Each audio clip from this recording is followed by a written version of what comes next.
See the plane? Did you see it go down tonight? Well, we felt it and heard it. And what happened?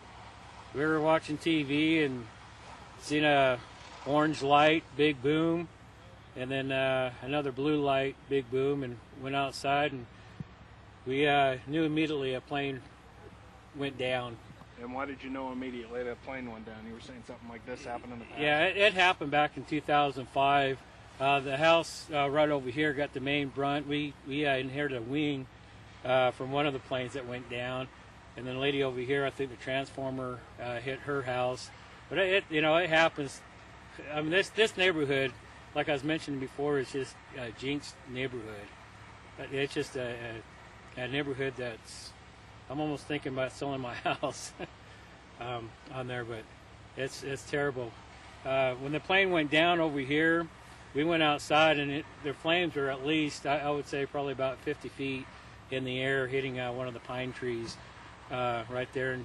And I'm not sure, from my understanding, when we went out there, the pilot was out on the street somewhere, and I think he had burns on him. I'm not quite sure, but from my understanding, just from rumors out here, that's basically what happened. Pretty scary. Yeah, it's very scary. Very scary. It's to a point where I have 3 children, and they're dramatized about everything. They were here during the first time the plane went down back in 2005, and when this happened, they were just crying and crying, and we had to get them away. You know, they're at a friend's house right now. It's a sad ordeal, especially around the holidays. Yeah. We're a house or two away in your backyard right now, and seeing this. Kind of paint a picture for me. What are you looking at? Well, right now I see one house that probably inherited part of the explosion. It looked like the rooftop was on fire.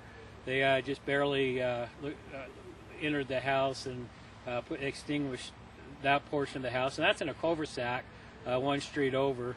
Then we have, just by looking, it looks like they put out one of the houses that was next door to the actual ground zero, I guess you could say.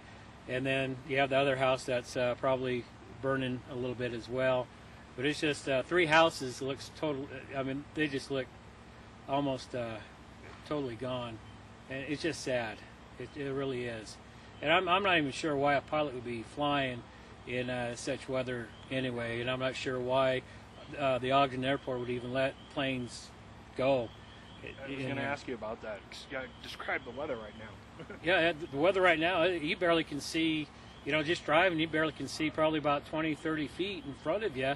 And, I mean, you can look at the house right now is just caught on fire again. They're trying to put it out, and you can see the flames, but you can see the fog right above the house. And why would a plane be flying right now at this time? Who knows? Why would Ogden City or Ogden Airport let a plane go and fly?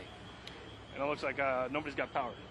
Nobody has power. And the sad thing about it is, and I'd like just to bring this up, is the insurance alone, because we went through the same thing with the insurance. And a lot of time these pilots, from my understanding, when they get full coverage insurance, it only covers the passengers. It doesn't cover the actual pilot. And so it takes an act of God to get money out of the insurance companies to pay for a lot of your damages. We had a heck of a time on our aspect of things. We finally got things settled, but it takes time. And these people, I just feel bad. I feel bad because this is something that's not on the books, and so it's a new footsteps for a lot of the people.